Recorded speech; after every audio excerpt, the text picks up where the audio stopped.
espacio para decir algunas cosas que me han surgido en las conversaciones que hemos ido teniendo y que ustedes han ido teniendo. Yo me he pasado por los grupos de trabajo. En algunos me he quedado más tiempo, he podido hablar, en otros simplemente he ido de chusma a escuchar un poco cuáles son las discusiones. No siempre me debato de si me quedo más, si está mal que solamente me quede, escuche un ratito y me vaya.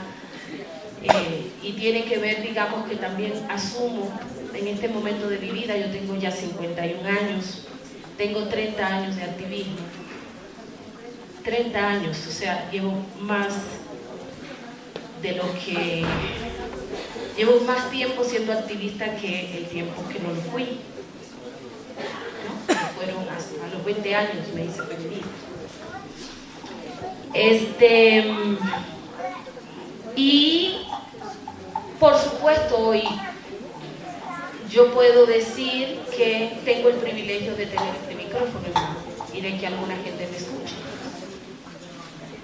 Eso es algo que yo sí pienso, por ejemplo, en el barrio donde nací, la mayoría de mis compañeras, mis amiguitas, no lo tienen. Pero eso no significa que sus vidas valgan menos que la mía. Ellas también han tenido seguramente sus propias trayectorias y sus propios éxitos, sus propios fracasos, como lo he tenido yo. Entonces, yo generalmente no me considero ni más, ni bien, ni mejor, es algo que trato de combatir. Siempre hablo de esa arrogancia eurocentrada, del conocimiento eurocentrado, ¿no? Cuando Europa dice lo que yo digo y lo que yo pienso y lo que yo creo es lo que es, ¿no? Esa arrogancia de quien crece en una cultura que se cree superior a la otra. Y es algo que yo siempre digo, que el proceso de descolonización tiene que partir por eso, por combatir la arrogancia y ser un poco más humilde, algo que también aprendí de mi viejo y mi mamá. Y bueno, hay muchas cosas que yo podría decir, pero sí quería contarles un poco, más allá de la que ustedes ven acá y que tiene 30 años de trabajo. Siendo una feminista autónoma, nunca trabajé en instituciones. Eso me trajo, viniendo además de una familia empobrecida, a veces no tenía ni qué comer. Y eso no es para darme, o sea, no es para que lloren conmigo. Ya yo lo lloré en su momento, y no lo lloré tanto porque había que salir a buscar. Uno no se puede, el pobre sabe que no se puede quedar llorando con una depresión porque se fue el amor o porque no, tú tienes que salir a buscar la comida, y si tienes que mantener una hija, te puede tener el corazón roto, pero tienes que salir a buscar la comida porque sabes que mañana le tienes que dar la comida a la niña o te la tienes que dar. Entonces no lo digo desde ahí, sino también porque siento que a veces me pesa mucho esta trayectoria que tengo y hace que se creen una serie de imaginarios respecto de la que está hablando acá, de gente que no sabe quién es la que está hablando acá, ¿sí?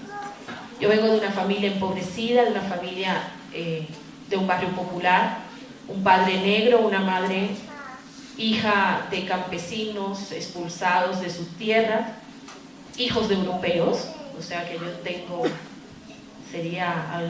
por un lado, de esos blancos europeos que nunca llegaron al estatus de colonizar, de explotar a alguien, y por eso se quedaron pobres, y de un padre negro, toda esa familia negra, que eran fundamentalmente, eran obreros, ¿no? Bueno, no trabajaban en la industria, hacían otro tipo de oficios, ¿no?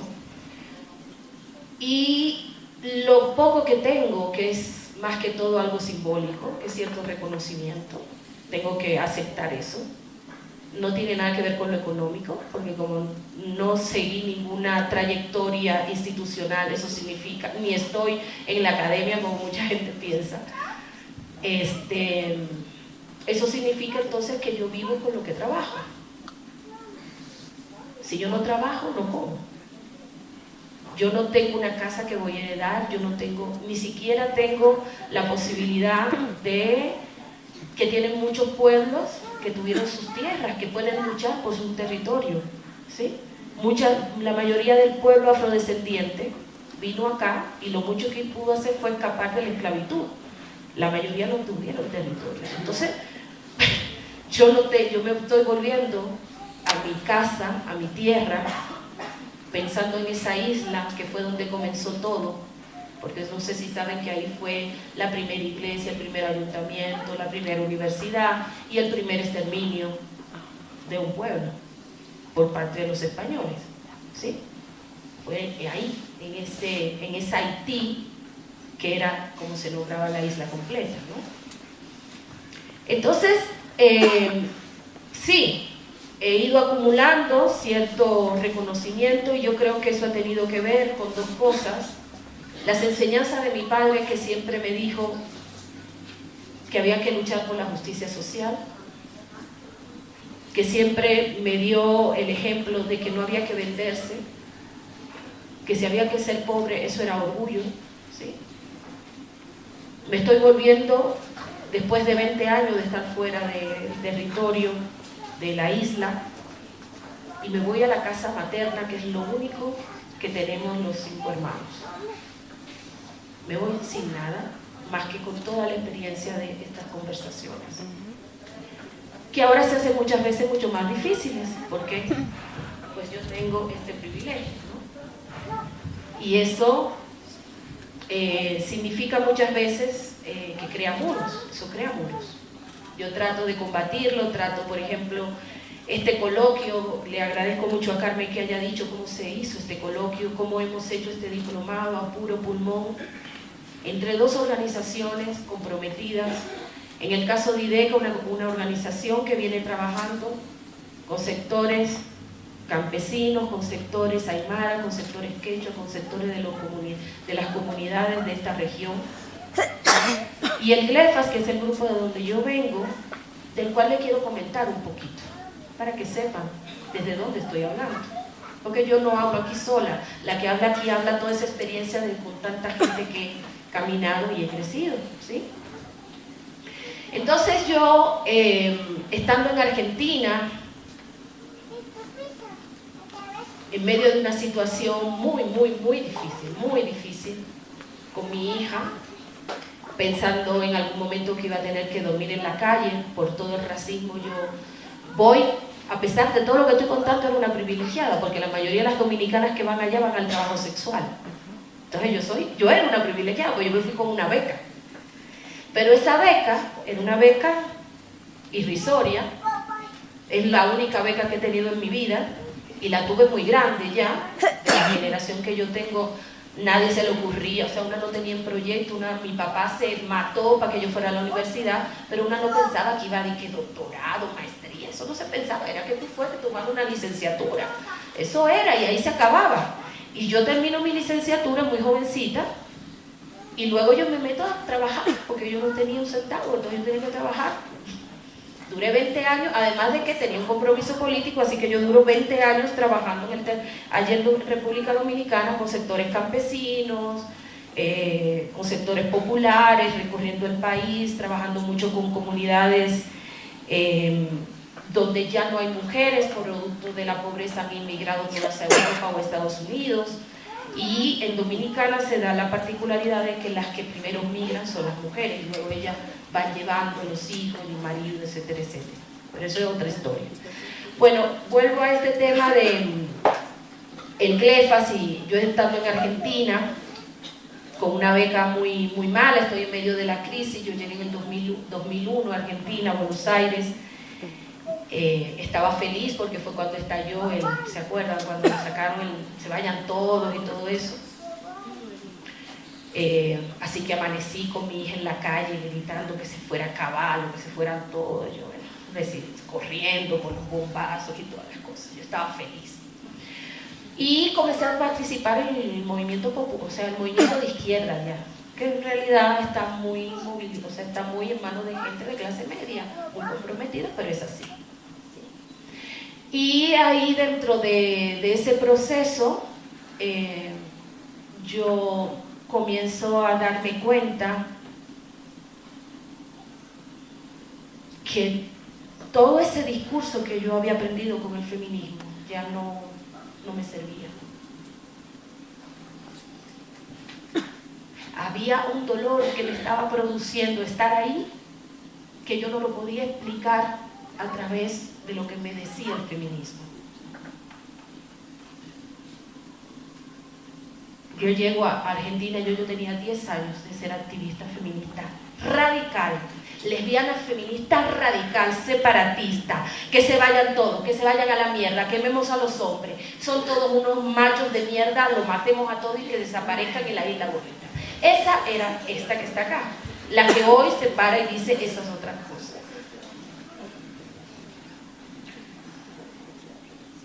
Y estando ahí, entre feministas radicales, comprometidas, luego feministas, terroristas,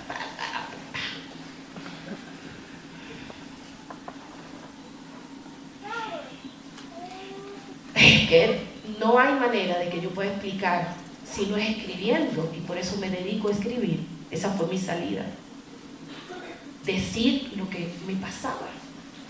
Por eso yo hablo de una teoría encarnada. Para mí esa separación entre teoría y práctica no existe, compañeras. La teoría no es más que una sistematización de la experiencia y de la práctica.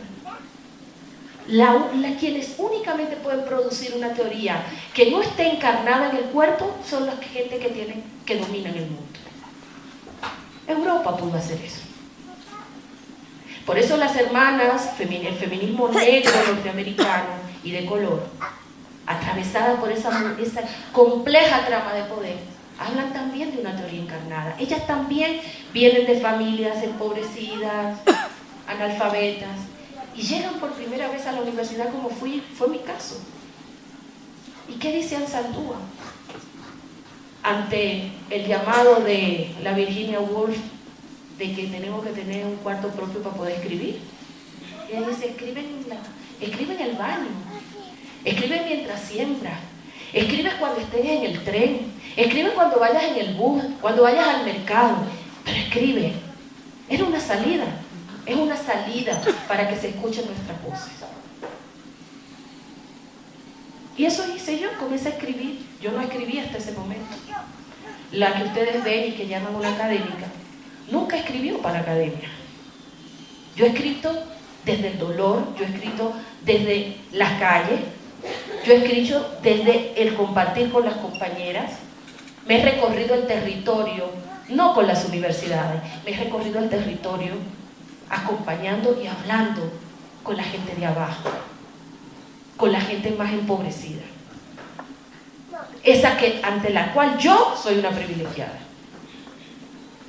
Y la primera experiencia, o bueno, no voy a decir que la primera experiencia, una de las cuestiones que me llevaron a lo descolonial, en medio de ese silencio,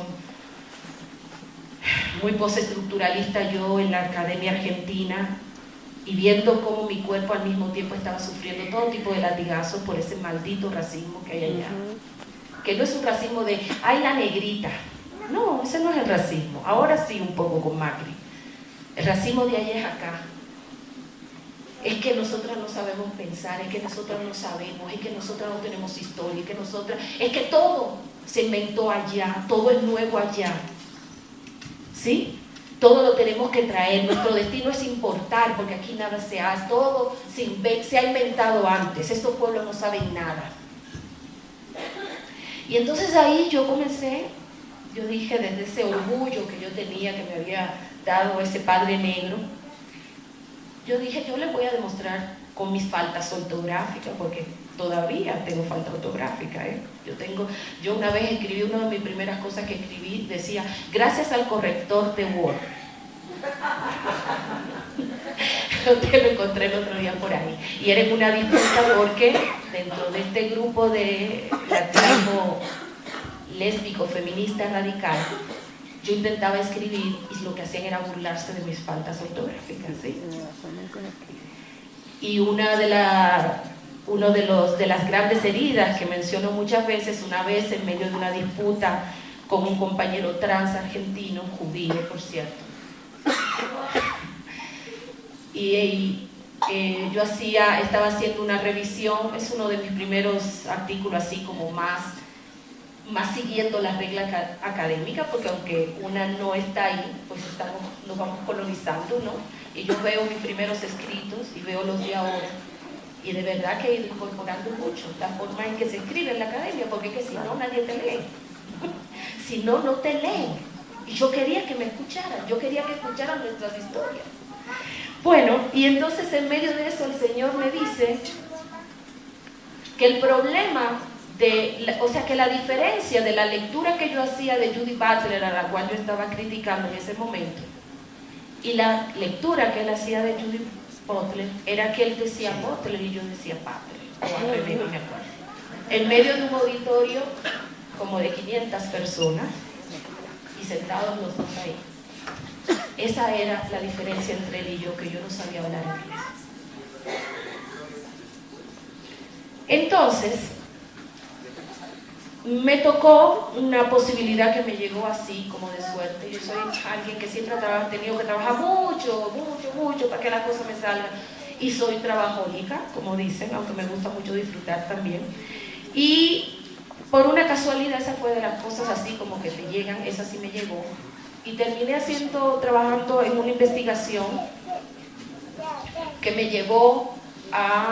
trajo a Bolivia, a Brasil, a Paraguay y a Guatemala. Era un proyecto que habían impulsado un grupo de compañeras, el movimiento afro-brasileño, para que dentro de la Agenda de Naciones Unidas, esa es otra cosa de la institucionalización del movimiento afrodescendiente, se tuviera un programa específico para mujeres racializadas, o sea, mujeres indígenas y mujeres afro. Entonces, yo caí en ese proyecto y yo termino en Bolivia justo en el momento en que está arrancando Evo Morales, a propósito de lo que hablaba, un debate muy bonito que tuve la posibilidad de escuchar de las compañeras.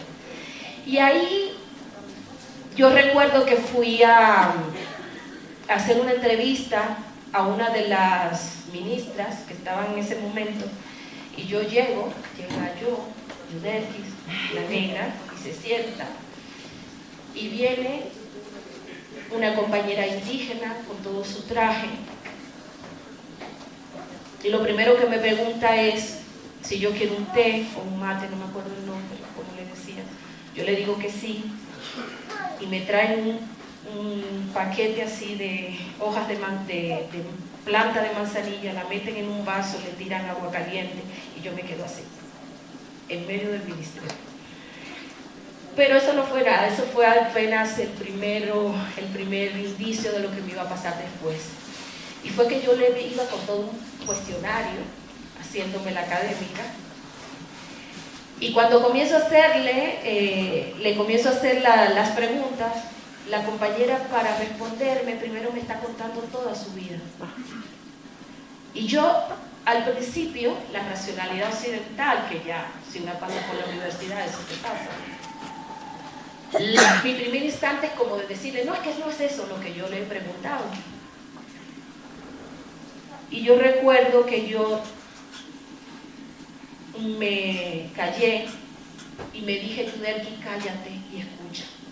Y eso fue lo que hice. Y eso me volvió a descoloniar. Esa fue una de las primeras experiencias que me volvió a descoloniar. No fue la academia.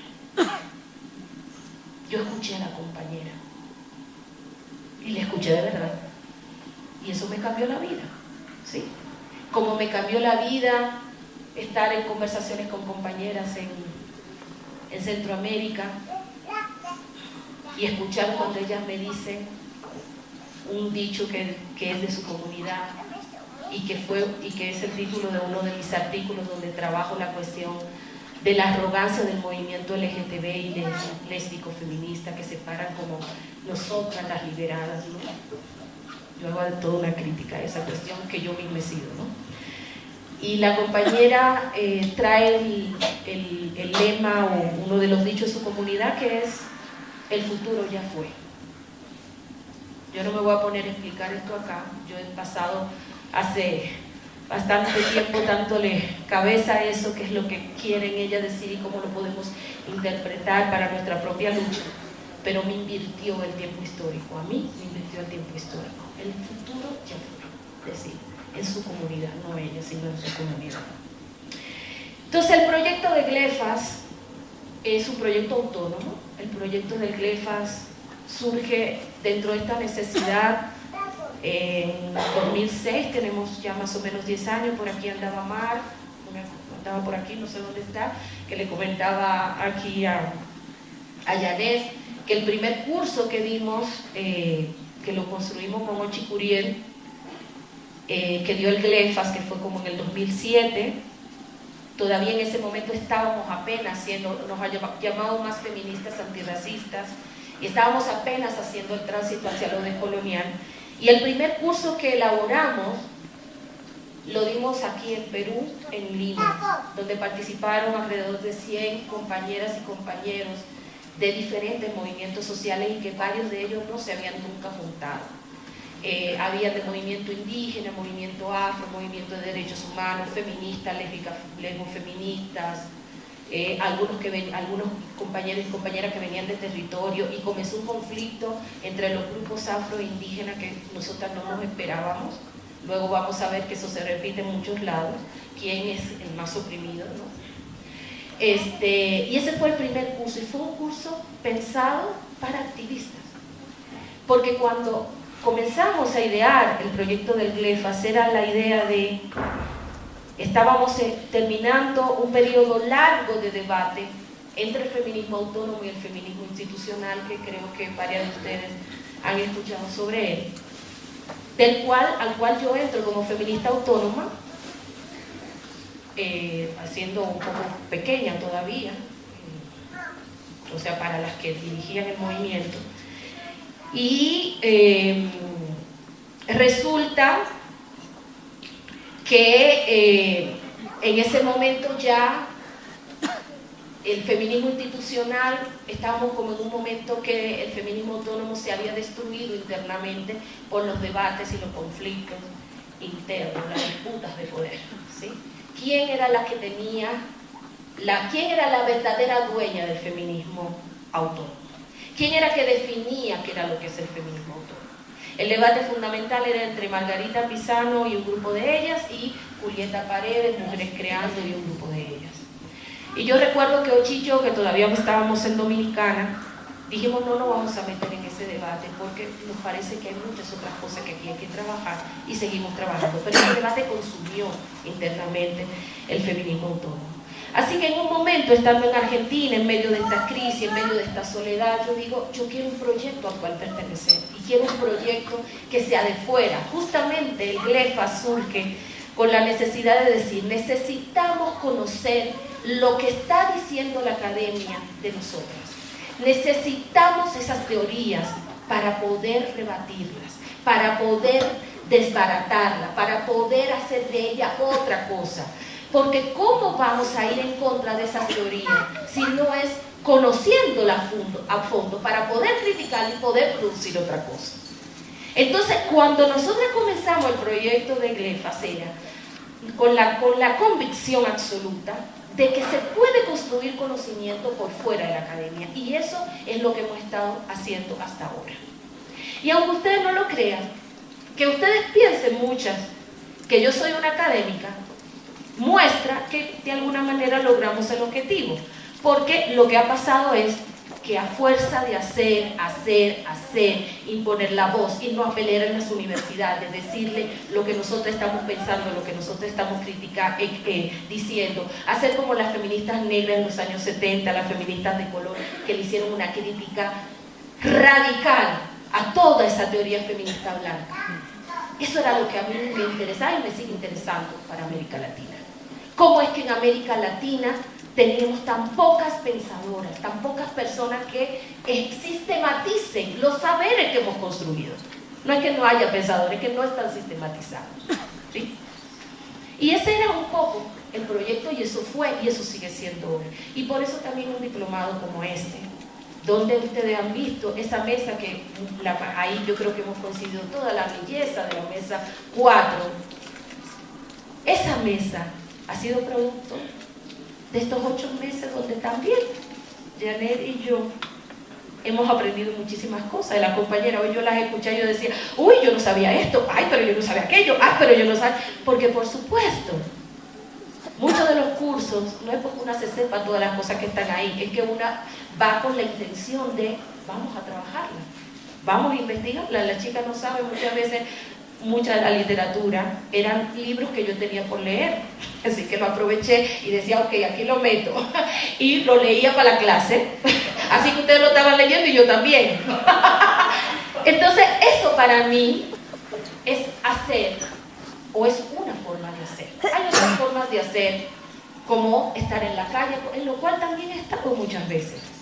Pues yo estoy grande, tengo 50 años, y creo que puedo dar mi granito de arena por acá.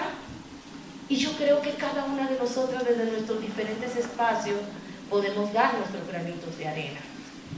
La conversación, no fue una conversación, cuando yo hablé para cerrar la mesa de feminismo decolonial, la mesa 2. Una de las cosas que varias de las chicas también están recuperando, eso fue una sorpresa y también es como un orgullo que sientan que esto de una genealogía de la experiencia, que recuerdo cuando la estaba inventando con una compañera que me dijo, pero eso es un nombre que tú puedes poner para algo, para eso que tú estás haciendo. Y es que en los últimos años básicamente lo que he intentado es recoger, y eso es también parte de la herencia del feminismo autónomo, con toda la diferencia que tengo con ese feminismo autónomo hoy, era la necesidad de pensar nuestra práctica feminista. La práctica feminista, no por ser práctica, deja de tener muchos problemas. Es más, yo creo que es parte del problema. Y yo vengo de esa práctica feminista. Entonces la genealogía de la experiencia es poder de mi propio recorrido como activista, estando en la calle, no esta de hoy que está en su casa y que viene y se mueve aquí, se mueve allá, si ya no estoy ahí, apoyar desde donde puedo.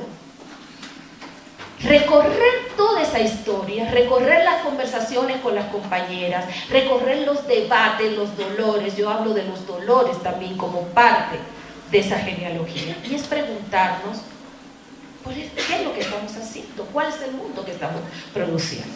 Por ejemplo, y fue lo que me llevó a pensar en esta cuestión de una colonialidad de la razón feminista.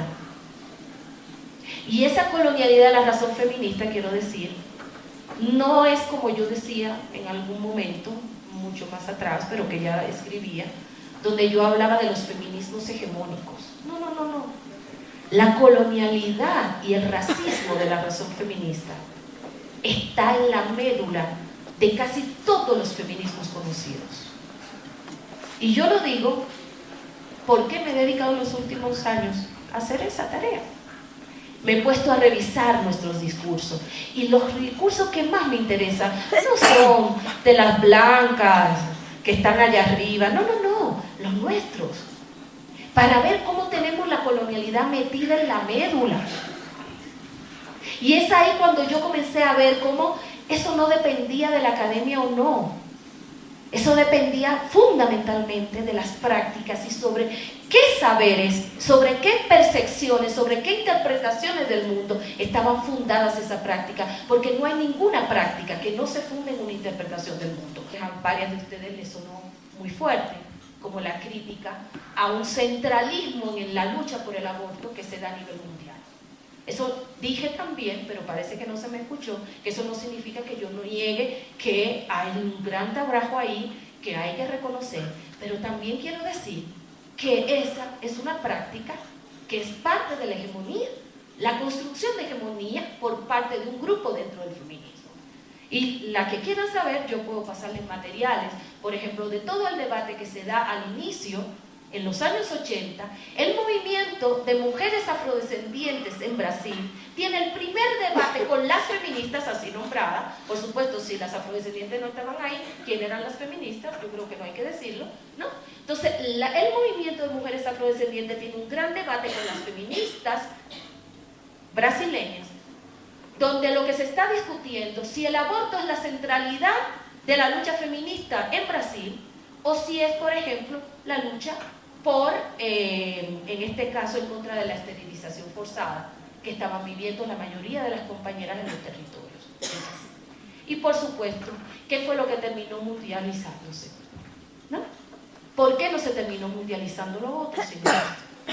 Eso sería una buena pregunta.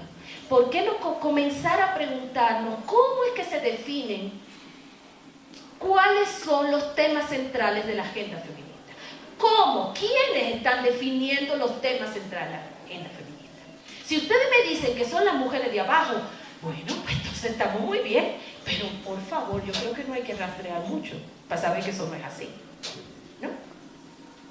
Creo que en todos estos días hemos estado hablando de eso y creo que como buenas que somos de los territorios, la mayoría de las que estamos acá, aunque estamos en los feminismos populares, sabemos quiénes toman las decisiones, quiénes tienen la hegemonía de este feminismo. Entonces eso no soy yo que lo estoy diciendo. ¿Por qué se asombran de que yo diga que la lucha por el aborto? Si una puede ver cómo se ha mundializado, por supuesto, eso no es una lucha de las de abajo. Eso se cae de la mata, como dicen en Dominicana, yo no sé en otro lado, pero eso se cae de la mata. Eso no niega que haya algún tipo de razonamiento o justificación, etcétera, etcétera. Claro que la hay. Y me van cortando cuando me pase mucho, Yo creo que ya casi tengo la hora. Es que tenía como varias cosas porque era la cuestión metodológica, pero era, si yo lo quiero hacer como lo que tenía allí, me iba a poner en un plan más que están nombrando como académico, y ciertamente. Entonces, tengo que hablar de mí, de mi trayectoria, para que entiendan cómo yo he llegado a hacer genealogía de la experiencia, cómo yo he llegado a donde estoy hoy, ¿sí? Preguntándome todo el tiempo de qué manera yo era parte de ese engranaje de poder, ese engranaje que produce la subalternización de la mayoría, ¿sí? Y esa es una pregunta clave. No es que el poder está nomás allá, nosotras somos parte. Somos parte. Hay un ejemplo que yo en muchos lugares doy para que entendamos esta cuestión de un pensamiento que supere la fragmentación de la opresión. Nosotras podemos ir a 20 marchas, a miles de marchas en contra de la megaminería. Pero mientras nosotras sigamos en el mundo de la ciudad, en este mundo globalizado, tecnológico, nosotras somos parte de la cadena que está haciendo que los territorios sean destruidos. Yo tengo una computadora que por suerte me sale muy barata, $150, porque si no, no pudiera tener una. Pero tengo 2 dañadas en mi casa, que también muy baratas, ¿no? Tengo un celular y tengo 2 más dañados. ¿Cuántos tendrían ustedes aquí? Comencemos a ver. ¿De qué depende cada uno de esos celulares, de esas computadoras, si no es de la megaminería? ¿Ustedes saben con qué se hace? La gente que es explotada para que nosotros estemos en las redes. Entonces, ¿de qué estamos hablando cuando decimos, ay, sí, yo, mira, me voy a la lucha, salgo a la calle, y no cuestionamos los propios modelos en los que estamos inmersos y donde estamos metidos? O sea, ¿de qué sirve? ¿De qué nos sirve eso? Sí, vamos a la práctica. Y la práctica es teoría también. Y la teoría es práctica. Es las dos cosas. No se separa. Eso lo hace solamente Occidente. Y es una mentira. Vamos a cuestionar qué significa pensar que la mayor opresión que sufren todas las mujeres del mundo es el patriarcado. Vamos a verlo. Vamos a ver cuáles son las mujeres que están más jodidas. Vamos a ver qué es lo que ellas nos están diciendo. Eso no me lo aprendí yo sola, eso me aprendí escuchándola también.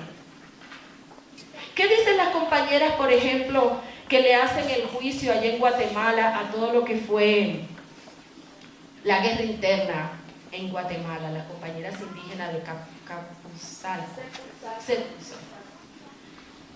Si ustedes las escuchan, o por ejemplo leen un relato como el que escribe Gladys Zulke, Es una compañera indígena que es privilegiada para el resto de muchas de las que sí siguen en los territorios. Los relatos de ellas, y si quieren, no necesariamente pueden acceder a los relatos de ella, pero van y lean Gladys, que tiene la posibilidad de escribir. Y Gladys tiene un texto, a ella le invitan a escribir en un diario de la prensa allá en Guatemala, y tienen como un suplemento que se llama El Cuarto Propio. Entonces le invitan a ella a hablar de su cuarto propio. Y Gladys lo que hace es contar algo que en realidad le pone el nombre de algunas líneas sobre mi vida. Y lo que hace es más o menos una genealogía de la experiencia. ¿Y qué dije? Dije Gladys. Ahora, perdón, gracias. Creo que lo vimos en el diplomado. Aura Cumbres, perdón. Y Aura, en ese texto, si una le deja las gafas violetas, la pones en algo y vuelves y la lees, sin las gafas, ella destruye esas gafas violetas. Ella destruye la idea de que la principal opresión que vivimos es solamente por ser mujeres. Es un texto como de 7 líneas, de 7 páginas más o menos. ¿Qué hace Aura ahí?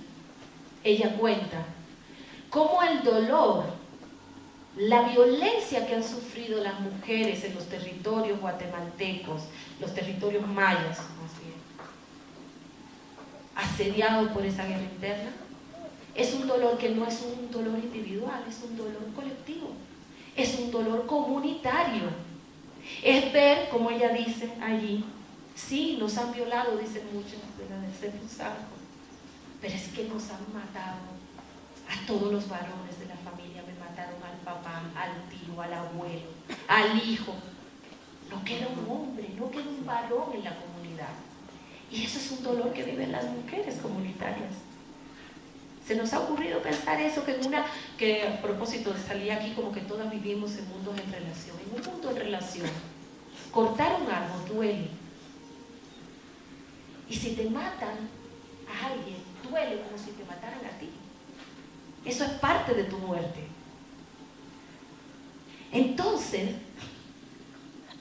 la invitación que estamos haciendo, que no es una invitación que surge por una gente que escribe por allá, esa que estamos recogiendo las feministas descoloniales, o algunas de ellas, justamente somos aquellas que venimos de allá, que hemos salido de ahí, pero queremos recuperar las historias de abajo de donde venimos. Queremos escuchar a nuestras madres, a nuestras tías, a las abuelas y a aquellas que vienen de otro pueblo que todavía están peores que nosotras. Y las escuchamos, y cuando las escuchamos y dejamos de pensarlas solo desde el yo que siempre me pensé solamente como una mujer y no me vi como racializada hasta que lo tuve que soportar todo como una persona racializada, ¿sí? Entonces una comienza a ver cómo esa trama del poder es eso, es un tejido que no se puede separar. No son dependientes el género, de la clase, de la raza. Todas estamos en esa trama de poder. Y el lugar que ocupamos dentro de esa trama de poder está definido por cómo están cosidos esos hilos. Para ponerlo en términos gráficos, ¿no? Entonces, compañeras, sí, hay muchos conceptos que pueden ser académicos. Algunos son esfuerzos de gente que viene de abajo y que intenta sistematizar nuestros propios saberes. Yo he tenido debates con compañeras afrodescendientes que cuando uso el concepto de humano, no humano, o el concepto de, bueno, que ustedes saben que se lo ha producido Fano, que es un compañero, fue uno de nuestros teóricos afrodescendientes. Es una persona que venía de vivir el racismo y que ha luchado en contra de ha dado la batalla del racismo. Y él se sienta a sistematizar. Eso no separó a Fano de su pueblo, lo hizo parte estratégica de su pueblo. Como hay muchas compañeras indígenas hoy que se le están nombrando como intelectuales indígenas, y es una ganancia para su pueblo. La misma Aura, la misma Gladys, son compañeras que no han abandonado el compromiso con su pueblo, pero intentan producir un conocimiento que sirva a ese pueblo. Si nosotras nos creemos que producir conocimiento es entonces servir al poder, yo creo que estamos en un grave problema. El problema no es la construcción de conocimiento, el problema es para qué sirven esos conocimientos y qué tipo de proyecto político, ¿no?, vienen a reforzar. Pero nosotros necesitamos de herramientas que nos ayuden a una mejor interpretación de nuestros proyectos políticos, del mundo, para poder entenderlo y poder tener proyectos políticos que efectivamente contribuyan a la mayoría de nosotros. Al menos así lo veo yo. ¿Sí? Puede ser que otras no lo vean, pero quería explicarme. Eso no me separa, y creo que no separa a muchas de las compañeras que están haciendo eso, como tampoco se puede quitarle el valor a las que deciden y prefieren estar en la calle levantando la lucha. Yo creo que son dos armas que se necesitan. Un pueblo necesita poder tener cómo interpretar su propia opresión. Y si no, vamos a depender de las categorías que enuncian otra gente, la gente de arriba. Y por eso el llamado que hice el otro día, que necesitamos construir nuestras propias herramientas de construcción, de poder interpretar la realidad. Porque si no, estamos muchas veces, al mismo tiempo que estamos diciendo, es que yo no soy académica, es que las académicas son las malas, puede ser que estemos reproduciendo lo mismo que le estamos criticando a las que están en la academia. El problema de la academia es si tú te dejas vencer por ella. Ese es el problema. Y para terminar, voy a decir entonces dos cosas. Bueno, no son dos cosas, es una. Hay un compañero afropuertorriqueño que se llama Agustín Lau, un compañero muy cercano, que hace poquito estuvo en Bogotá y él presentó una pequeña conferencia, un compañero también muy comprometido con los movimientos sociales afrodescendientes. Y justamente trataba de la cuestión de las metodologías, pero en este caso de metodologías políticas, de cómo hacemos nuestra política. Y él decía, hay por lo menos, ¿no?, en lo que él definía, en el pueblo, en la razón afrocéntrica, en la pedagogía, en el pensamiento afrocéntrico, uno podría identificar dos tipos de metodología de trabajo político, de hacer política. Y para eso recurrió a dos metáforas que se usa mucho dentro del pensamiento que viene de la crítica al racismo, ¿no?, del estudio de la raza. Entonces él decía que él llamaba a una la razón del Calibán y la otra era la razón de Echu Eleguá, que es una de los orishas del panteón Yoruba, ¿sí? ¿Qué es para él lo que él estaba definiendo como la razón del Calibán? Él decía, la razón del Calibán, bueno, yo no me he leído, a propósito de esto, de que yo no soy académica, en realidad yo leo lo que necesito para poder escribir algo. Yo no me he leído esto de Shakespeare, del Calibán, no sé qué, no me acuerdo cómo se llama, yo no me lo he leído. Yo no vengo de una familia que lee, yo leí muy tarde. Entonces, traen ustedes dentro, según lo que tengo entendido, el Calibán es precisamente un negro que hace aparentar que está integrándose al mundo del blanco, ¿sí? Aparenta que se integra a ese mundo blanco, europeo, etcétera, etcétera, pero está guardando interiormente una rebeldía intrínseca que lo que va a permitir es que se apropie de esas herramientas justamente para derrumbar parte de esa razón, en este caso blanca, europea, lo que sea, ¿no?, la razón del alma. Y entonces lo que planteaba Agustín era que esta es una de las razones que ha estado siempre en los movimientos sociales, y eso ha sido parte de la disputa. Yo recordé mucho la disputa entre autonomía e institucionalidad, con algunas diferencias, yo creo que serían importantes, pero en pocas palabras hay una metodología de activismo, de hacer política, que es lo que también, por ejemplo, Gladys Zula habla de una política de la trampa, engañar al otro. Por ejemplo, en la revolución haitiana, ¿sí?, se usó mucho eso. Se dice que los esclavos, las esclavas que estaban en la casa, comenzaron a ponerle veneno, por ejemplo, en la comida. Al mismo tiempo que le sonreían al amo y le bajaban la cabeza, le ponían veneno a la comida y los mataban. Fue parte de las estrategias, que no sé si saben que en la revolución haitiana casi mataron a todos los blancos que estaban ahí. O sea, que no es que tampoco que tan fácil. O sea, es realmente muy guerrera. Tú haces creer, tú ves, entras a la casa, vigila, ves cómo está actuando y busca la manera de agujerear los sentidos que hay ahí. Un poco lo que hablan también los zapatistas, ¿no? De hacer agujeros hacer grietas, ¿no? Esa es una estrategia posible que se ha usado. La otra estrategia, que es de la que yo más me pego, es la estrategia más autónoma, que es la de Chuelegua. Chuelegua sabe acortar caminos, abre los caminos. Con su machete va, cha, cha, cha. Ahí no hay un alma que queda. Tú tienes las dos. En este tiempo de mi vida yo digo que necesitamos de las dos.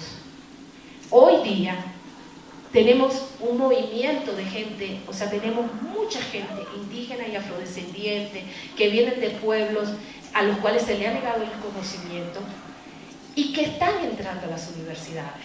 Eso no lo podemos negar. Eso no lo podemos negar porque es cada vez más mayoritario. Es que la gente que está en el campo está pensando, o que está en el barrio, como en mi caso, está pensando cómo su hija o su hijo va a mejorar porque va a la universidad. Esa es la estrategia. Nuestros padres y nuestras madres, y el compañero que venía acá decía, este ha sido nuestro pueblo, pero que hemos crecido pensando al mismo tiempo que no estábamos bien, que teníamos que tener vergüenza de lo que somos. Entonces, una de las estrategias es entrar a ese sistema, ¿sí? Y usted tiene ahí dentro dos alternativas: se adapta a él o estratégicamente le hace trampa. Y entonces usted entra, pero no para bajar. Usted le puede hacer creer que baja la cabeza, usted se puede callar por uno, pero usted mientras tanto está con el aguijón tratando de ver, cha-cha cada vez que puede, cha-cha, le doy cha-cha, cha-cha.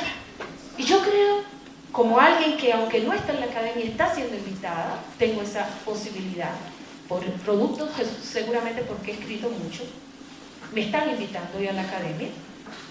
Y yo lo que me encuentro con mucha gente afrodescendiente, indígena, de Asia, de países del este, o sea, gente que viene de pueblos muy golpeados, que están entrando a la academia y están ahí dando una batalla epistémica, una batalla de sentido que a mí me parece que nos puede servir, que es importante también, que viene no en contra de nuestros movimientos de abajo, sino que viene a apoyar. Pero al mismo tiempo tampoco voy a abandonar la otra estrategia, que es la estrategia autónoma, quedarnos fuera y desde afuera ir en contra de estas instituciones que nos hacen mierda, ¿no? Y yo creo que ahí podemos tener mucha fortaleza si también sabemos y aprendemos cuándo podemos usar una y cuándo podemos usar la otra, ¿sí? Pero que la guerrera nunca deje de estar, la guerrera siempre tiene que estar ahí, aunque a veces es el momento de esconderse, ¿sí? Yo les invito, yo me he invitado a mí misma, porque le he debatido, estoy viniendo al movimiento autónomo, cuando escuché esto como, me da pero nos invito un poco también como a pensar en ese sentido de las posibilidades que se nos abren cuando justamente abandonamos esto de dejarlo de volver un dilema y ver en qué manera cada una de esas estrategias puede estar aportando o no realmente a un proceso de descolonización, ¿sí? Lo voy a dejar aquí. Le agradezco mucho y bueno, yo creo que son de las palabras finales. Invito a que suba, ¿no? Va a venir la compañera. Agradezco mucho bueno, la participación de todos. Una última cosa, este coloquio, para cerrar, yo creo que es parte de la estrategia del Calibán, ¿no? Porque es un coloquio que no está en la academia, no fue producido en la academia, les enseña a la gente que viene de un diplomado, donde estamos mostrando a capitalizar todas las teorías que han producido en base a nuestros cuerpos para poder criticarlas, para poder exterminarlas, para poder construir otro tipo de pensamiento o hacer valer otros tipos de pensamientos, ¿sí?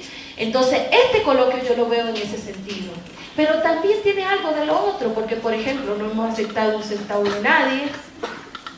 Podríamos ver como estrategia del Calibán, que yo acepto un dinero aquí, un dinero allá, y no lo estamos haciendo.